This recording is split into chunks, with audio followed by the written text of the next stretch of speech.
ହ୍ୟୁମାନ ସାଗରଙ୍କ ମୃତ୍ୟୁ ପରେ ଘଟିଲା ଗୋଟେ ସାଂଘାତିକ ଘଟଣା। ମୁଖାଗ୍ନି ଦେଇନଥିଲେ ତାଙ୍କ ଝିଅ। ହ୍ୟୁମାନ ସାଗର ହେଉଛନ୍ତି ଜଣେ ଖ୍ରୀଷ୍ଟିଆନ ଧର୍ମର ଲୋକ। ମାତ୍ର ଅଳ୍ପ ବୟସରେ ସେ ସାରା ପରିବାର ଲୋକଙ୍କୁ ଛାଡ଼ି ଏବେ ଆରପାରିକୁ ଚାଲି ଯାଇଛନ୍ତି। ପ୍ରଥମେ ତାଙ୍କ ସାନ ଭାଇ ନ୍ୟୁମାନ ସାଗର ଚାଲିଗଲେ। ଆଉ ଏହାପରେ କୋଭିଡ ସମୟରେ ତାଙ୍କ ବାପା ଯିଏକି ରବିଚନ୍ଦ୍ର ସାଗର ସେ ମଧ୍ୟ ତାଙ୍କ ପରିବାରକୁ ଛାଡ଼ି ଆରପାରିକୁ ଚାଲିଗଲେ। ଆଉ ଏହାପରେ ଏବେ ହ୍ୟୁମାନ ସାଗର ଏ ଦୁନିଆକୁ ଅଲବିଦା କହି ସମସ୍ତଙ୍କୁ ଛାଡ଼ି ଚାଲି ଯାଇଛନ୍ତି। ମାତ୍ର 35 ବର୍ଷ ବୟସରେ ହ୍ୟୁମାନ ସାଗର ସମସ୍ତଙ୍କୁ ଛାଡ଼ି ଆରପାରିକୁ ଚାଲି ଯାଇଛନ୍ତି। କାହିଁକିନା ହ୍ୟୁମାନ ସାଗର ହେଉଛନ୍ତି ଜଣେ ଖ୍ରୀଷ୍ଟିଆନ। ଆଉ ତାଙ୍କୁ କବର ଭିତରେ ବନ୍ଦୀ କରିକି ମାଟି ଚଢ଼େଇ ଦିଆଯାଇଛି। ତାଙ୍କ ବାପା ଭାଇଙ୍କ ସମାଧି ପାଖରେ ହ୍ୟୁମାନଙ୍କର ସମାଧି ରହିଛି। କାହିଁକିନା ହ୍ୟୁମାନଙ୍କର ଅତୃପ୍ତ ଆତ୍ମା ଏବେ ଘୁରି ବୁଲୁଛି। ତାଙ୍କ ଆତ୍ମାକୁ ଏବେ ଶାନ୍ତି ମିଳିପାରି ନାହିଁ। ଏହାର କାରଣ ହେଉଛି ହ୍ୟୁମାନଙ୍କର ମୃତ୍ୟୁ। ତାଙ୍କୁ ଜବରଦସ୍ତି ଡିପ୍ରେସନରେ ରହି ସବୁବେଳେ ମଦ ପିଇ ଏମିତି ତାଙ୍କର ମୃତ୍ୟୁ ଘଟିଛି। କାହିଁକିନା ପ୍ରଥମେ ଯେତେବେଳେ ତାଙ୍କ ସାନ ଭାଇଙ୍କର ମୃତ୍ୟୁ ହୋଇଗଲା ହ୍ୟୁମାନ ସାଗର ଭାଙ୍ଗି ପଡ଼ିଥିଲେ।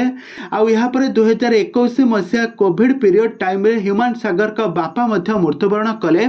ଆଉ ଏହାପରେ ତାଙ୍କ ସ୍ତ୍ରୀ ଯିଏକି ଶ୍ରେୟା ମିଶ୍ର ମଧ୍ୟ ତାଙ୍କୁ ଛାଡ଼ି ସେ ଅଲଗା ରହିଲେ। ତାଙ୍କ ଝିଅ ସହିତ ତାଙ୍କୁ ମିଳାମିଶା କରେଇ ଦେଲେ ନାହିଁ। ଆଉ ଏହାପରେ ତାଙ୍କ ମା ମଧ୍ୟ ତାଙ୍କୁ ଛାଡ଼ି ସେ ତାଙ୍କ ଗାଁରେ ରହୁଥିଲେ, ଟିଟିଲାଗଡ଼ରେ ରହୁଥିଲେ। ହ୍ୟୁମାନ ସାଗର ତାଙ୍କ ବାସଭବନ କଟକଠାରେ ତାଙ୍କ ଷ୍ଟେଜ ପ୍ରୋଗ୍ରାମ ଆଉ ତାଙ୍କ ମେମ୍ବରମାନଙ୍କ ସହିତ ରହି ଷ୍ଟେଜ ପ୍ରୋଗ୍ରାମ କରନ୍ତି। କିନ୍ତୁ ତାଙ୍କର ଦେହ ଅସୁସ୍ଥ, ଅତ୍ୟଧିକ ଅସୁସ୍ଥ ହେବା ସତ୍ତ୍ୱେ ମଧ୍ୟ ସେ ବହୁତ ସାରା ଷ୍ଟେଜ ପ୍ରୋଗ୍ରାମ କରନ୍ତି। ଆଉ ମଦ ପିଇ ନିଜର ଲିଭରକୁ ଖରାପ କରିଦେଇଥିଲେ। ଆଉ ତାପରେ ବ୍ରେନ ଡ୍ୟାମେଜ ହୋଇଗଲା ଆଉ ମୃତ୍ୟୁବରଣ କଲେ। ତାଙ୍କୁ ବହୁତ ସାରା ଟ୍ରିଟମେଣ୍ଟ ମଧ୍ୟ କରାଯାଇଥିଲା। କିନ୍ତୁ ଯାହାକି ତାଙ୍କ ମ୍ୟାନେଜର ଆଉ ତାଙ୍କର ଯିଏକି ସାଥୀ ସିଙ୍ଗର ମାନେ ତାଙ୍କୁ ବହୁତ ସାରା ମଦ ନ ପିଇବା ପାଇଁ ତାଙ୍କୁ ବାରଣ କରିଥିଲେ ମଧ୍ୟ ସେ ସବୁବେଳେ ଡିପ୍ରେସନରେ ରହୁଥିଲେ। ଯେଉଁ କାରଣ ପାଇଁ ସେ କାହା କଥା କିଛି ବି ନ ଶୁଣି ସେ ସବୁବେଳେ ମଦ ପିଇ ପିଇ ନିଜକୁ ଆଜି ବର୍ବାଦ କରିଦେଇଛନ୍ତି। ଆଉ ଆଜି ସମସ୍ତଙ୍କୁ ଛାଡ଼ି ଆରପାରିକୁ ଚାଲି ଯାଇଛନ୍ତି। ହ୍ୟୁମାନ ସାଗର ତାଙ୍କ ମରିବା ପୂର୍ବରୁ ତାଙ୍କ ଝିଅକୁ ଭାରି ଖୋଜୁଥିଲେ। ଝିଅକୁ ଟିକେ ଆଖି ପୁରେଇକି ଦେଖିଥାନ୍ତେ, ଆଉ ଝିଅକୁ ଟିକେ ଗେଲ କରିଥାନ୍ତେ। ଆଉ ସେଇଟା ବି ତାଙ୍କ ସ୍ତ୍ରୀ ତାଙ୍କୁ କରେଇ ଦେଲେନି।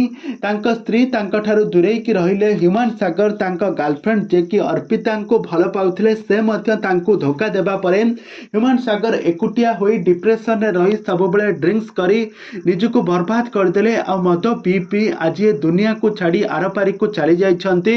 ଆଜି ସିନା ହ୍ୟୁମାନ ସାଗର ନାହାନ୍ତି କିନ୍ତୁ ତାଙ୍କର କିଛି ଛାଡ଼ି ଯାଇଥିବା ସ୍ମୃତି ଏବେ ସମସ୍ତଙ୍କ ପାଖରେ ଅଛି। ସେଇ ମଧୁର କଣ୍ଠରେ ଦର୍ଶକମାନଙ୍କ ମନକୁ କିଣି ପାରିଥିଲେ ଖୁବ୍ କମ୍ ଦିନ ମଧ୍ୟରେ। ମାତ୍ର 34 ବର୍ଷ ବୟସରେ ହ୍ୟୁମାନ ସାଗର ସାରା ଓଡ଼ିଶାର ଲୋକମାନଙ୍କ ମନକୁ ଗୋଟେ ଅଲଗା ପ୍ରକାର ସ୍ଥାନ ବନେଇ ପାରିବାରେ ସଫଳ ହୋଇଥିଲେ। ତ ହ୍ୟୁମାନ ସାଗର ସିନା ମୃତ୍ୟୁବରଣ କରିଛନ୍ତି, ତାଙ୍କର ଆତ୍ମା ଏ ପର୍ଯ୍ୟନ୍ତ ଶାନ୍ତ ହୋଇନାହିଁ। ଆଉ ତାଙ୍କ ଝିଅକୁ ଟିକେ ଦେଖିବା ପାଇଁ, ମନ ଭରି ଦେଖିବା ପାଇଁ ସେ ସବୁବେଳେ ଲୋଡ଼ା କରୁଛନ୍ତି। କିନ୍ତୁ ଆଉ କ'ଣ ହେବ, ହ୍ୟୁମାନ ସାଗର ତ ଏବେ ଆରପାରିକୁ ଚାଲି ଯାଇଛନ୍ତି ନା।